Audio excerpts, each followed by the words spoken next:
So this is my first interview. I'm alongside my roommate, Joe. And Joe has a little bit of prior knowledge to the whole subject of NIL. And just to say it again, what my entire project was based on through my writing and through these two interviews is the impact that NIL has on modern-day collegiate athletes. So the first thing I'm going to ask you, Joe, is when did you first hear about NIL? So just to preface, my great uncle Sonny Vaccaro, who the movie airs about, he signed Michael Jordan to Nike. He signed like LeBron to Nike as well. Other shoe deals with Adidas and Reebok. So he's been very prevalent in the NIL space. Back in the day, he's actually the one that got it started with suing the NCAA for the name, image, likeness for student athletes. And so I heard about growing up with, he would talk to my dad, my uncles, they would get into heated debates about it. And so being a kid, I would always be, what is NIL? What is this resource for college athletes? So I was always around the subject. And then around 2020, 2021, that's when it came to light. That's when it blew up, really, with college athletes and in the college space. So that's when I was in my sophomore year of high school, I believe. And so I was an athlete in high school, being a football athlete in high school, I really looked into the subject. And so that's when I first was introduced, and that's when I was first introduced to the background of it, because we really think of just my paying the players, but there's so much background to it. There's so much behind it. Yeah, NIL as a whole seems to be an easy topic that you can kind of understand. Yes. But there's so many aspects to it that have bursted out to several different directions that have impacted those other environments, not just the NIL itself. Yeah. We mentioned one thing was walk-ons, which we can talk a little bit about it. But let me also say in this broad picture while we're here at the start, do you agree with NIL? I do and I don't. Okay. I agree that the NCAA has profited from student athletes for hundreds of years, and so I think it's good that the players do get their share of the profit, but at the same time I think it destroys the meaning of college sports, kind of, because now you're turning into an organization that's for profit, and I believe that the college sports should be for students and the experience. And I think it's turning into the NFL, the NBA. It's turning into a professional league, and I don't believe it should be a collegiate league, and I don't believe it's good. But I also think it's good that they're playing the players, because the players are ultimately the driving force of money for the NCAA. Yeah, so NIL as a whole, we've seen has changed the entire environment of collegiate athletics. What are the three prominent things you see that NIL has significantly had an impact toward? Players themselves, they're obviously getting way more money. They're getting the money now, so they think of themselves as figures in the sport. So it boosts that. It boosts revenue. The revenue's crazy for college sports. I mean, they're profiting off guys' names, and so they're selling more merchandise. They're selling commercials, stuff like that.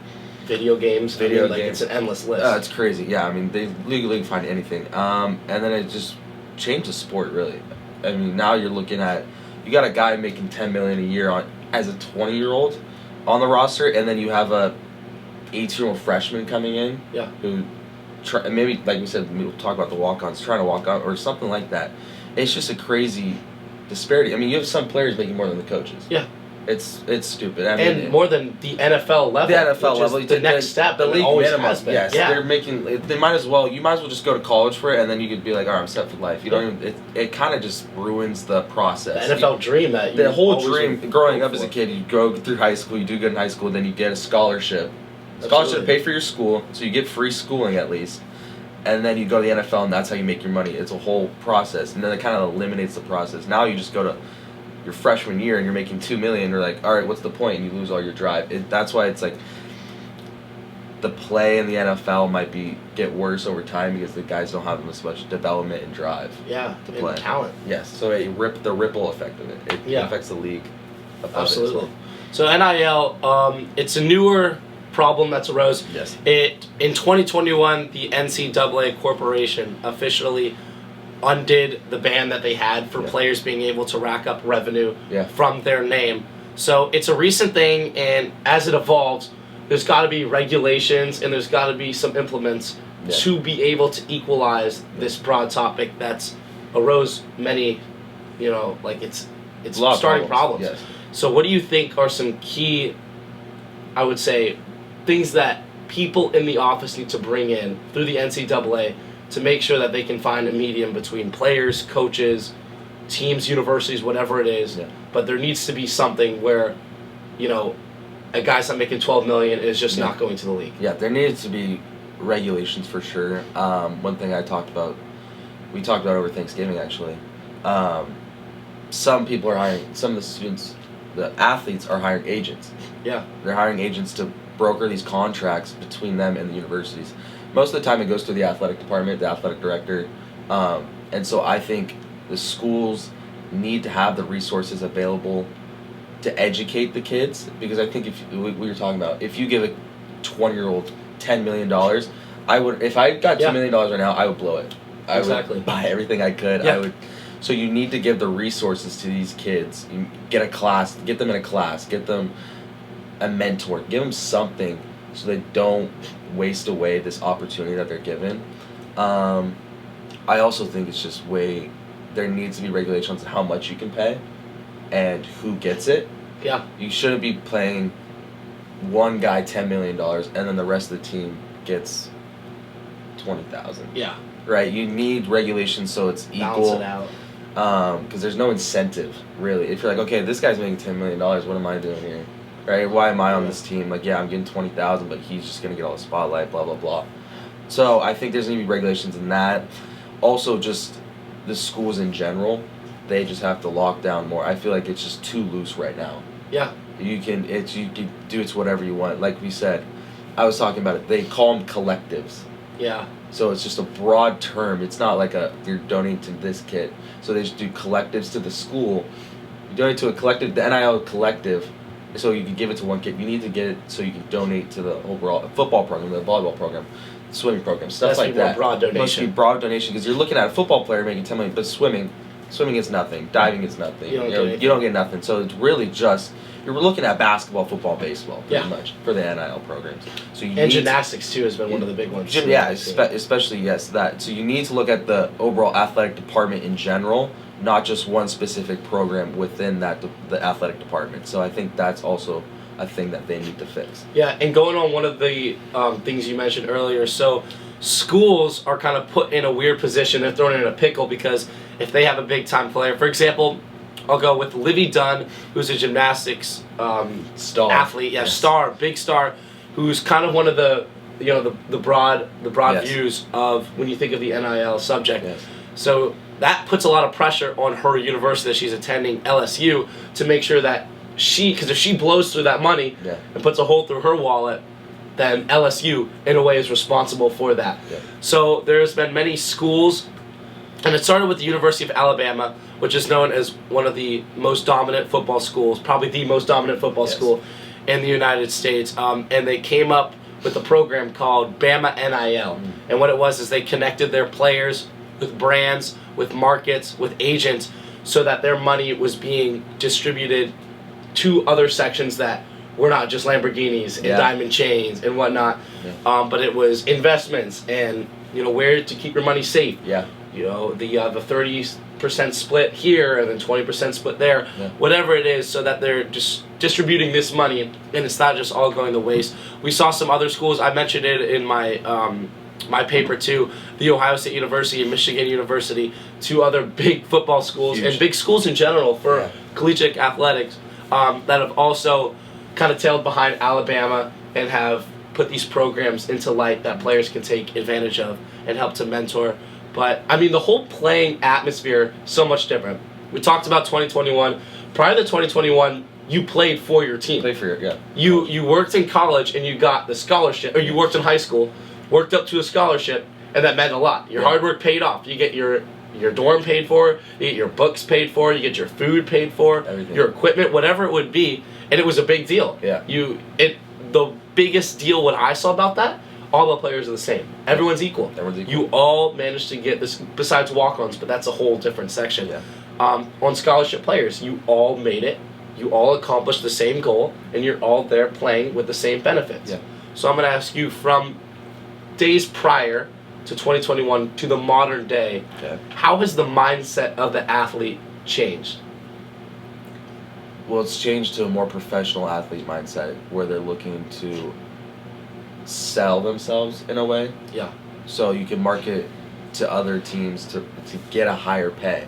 You're looking at the guy, Bryce Underwood. Yeah. He was committed to LSU for a certain amount of money. Then he flipped to Michigan for $10 million, $12 million. More money. Yeah. So you're looking at a kid that doesn't even really care about where he goes. He just cares about how much money he's getting. Yeah, you can win at Michigan, but they're a good program. But you can also win at LSU. You're not even looking. Hey, growing up, I was a Notre Dame fan. Yeah. My whole dream in life was I wanted to go to Notre Dame, play football for Notre Dame. Yeah. Because I didn't care. They could have paid me. I could have paid $100,000 to go play football at Notre Dame. I would have done it because I had so much care. I cared about playing football at Notre Dame.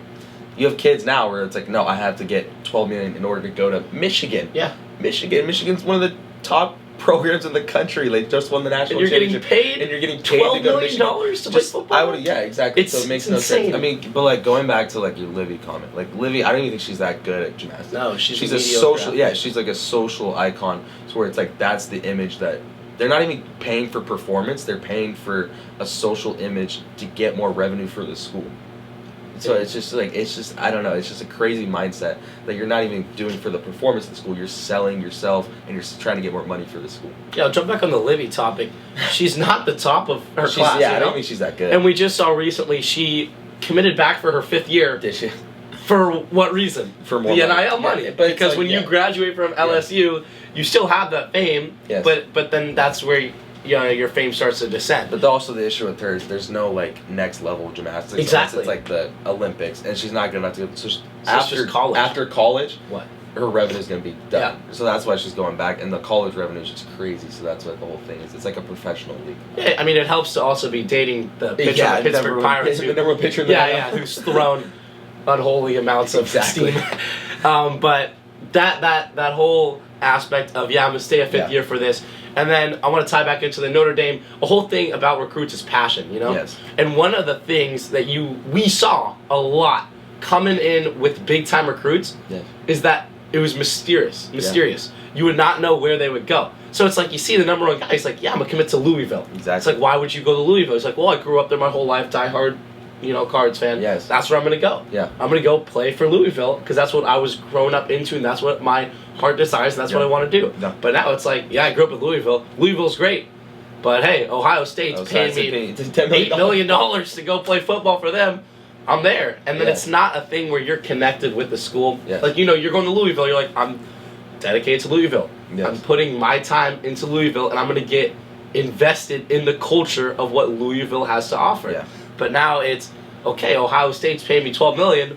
I'm going to go play football out there. Not really know much about there. Don't really care about who's on my team or the players. Don't really care who's my coach. Don't really care where I'm playing, my athletic director, whatever it is. Even the small little aspects like culture, background, rivalries, whatever it is. It's like, I don't care. I'm just caring about the money that they are paying me to go play football at that certain university. Yes. And that, I think, kills a lot of what kind of fuels college football. Yes. That, because when you play at college, or at Ohio State, you play for the money. You play at Louisville, you play for the passion. You play for Louisville. Play for Louisville. You're not paying for Ohio State, you play for the money. You're not going to Louisville just to go to Louisville. Exactly. There has to be a reason you're choosing Louisville over major Division I offers that you 100% had coming out of high school. So those aspects are kind of just a whole tie-up. Yeah. And what fuels college football, as I said, and leads to that, the greatness of what college football is, the rivalry, the passion.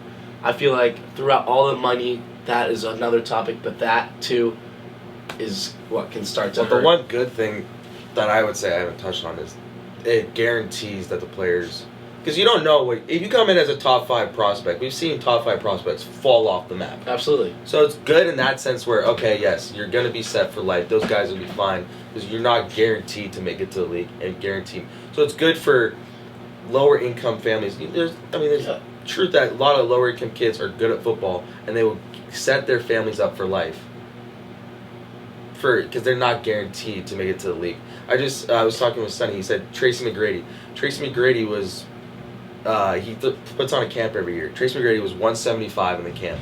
Okay? Tracy McGrady worked his ass off in the camp. and got the MVP. Yeah. Went to the league. Now he has 4 kids, go to college. Now he does this turkey drive every year. His wife.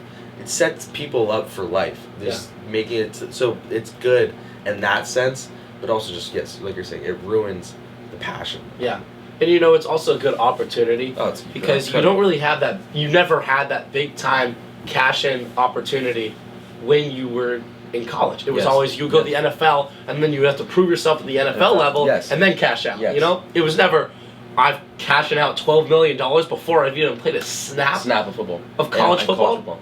So Bryce Underwood, we said the #1 quarterback recruit in the class of 2025. Previously committed to Louisiana State University and flipped to Michigan for the sole purpose of another $2 million attached to his play style and name. But that tie-up, you don't know how good. It's always a transition. High school football is nowhere near collegiate football. I mean, you've seen guys injuries blow out their knees. It ruins their whole career. And so in that sense, it's good because, yes, the kid is profiting a little bit off his thing, but it's not enough where I agree with it. The risk reward and the gamble that these universities are taking. Yes. We've seen it with Michigan. This year they've gone through 3 quarterbacks. 3 quarterbacks. Bryce Underwood comes in. What if he's not up to par? What if he doesn't look great? Then you throw another $10 million at another kid. And then what are we doing? Money's not going to solve the problem. And then the money, inflation. That's the thing. Skill, talent. Develop. The whole thing about college football is like you go in as a freshman, you develop in the program, and then you make it your junior year. Junior, that's when you can go to the league. Yeah. That's the whole thing. You develop. You see guys freshman year, these guys are going to transfer out on the road. Jeremiah Smith's probably going to transfer out because he hates Ryan Day. You have the receiver from Alabama, Williams. Yeah, Ryan Williams probably gone. You have guys like that where it's, okay, you're #1 receiver in the class for sure, but you're not going to stay loyal to the program. You're not going to develop in that program, and that's what the problem is. You're not going to see the development in these kids, and especially with the programs too. The team's going to change every single year. Yeah. And so it kind of gets rid of that reliability behind teams. You knew Alabama was going to win the national championship every year. Now it's like, okay, yeah, it's good in the sense where you can have competition at the top teams, but it destroys the lower teams. You can have, Boise State, good for them. They're making you want to root for the underdog. You want to root for but the NIL kills the underdog. And so it's just a catch. It's such a toss up, and then the passion aspect comes into it too. It's bad. Why you have a great year at, let's say, Oregon State as a rookie year or freshman year running back. Good programs. Why would you stay a second year? Yeah, exactly. Yeah, I did go to Oregon State. I'm going to transfer to Alabama. Yeah. I'm going to transfer There's no incentive. I'm going to transfer to a Big Ten school, SEC school. Exactly. Yeah, good for that kid, but it just kills lower programs. It just kills it. It sucks. Yeah. Well, Joe, we appreciate you coming out. Introduction to journalism. I mean, I'm shedding tears over here. It's been a great run, but we appreciate it. Thank you guys for watching.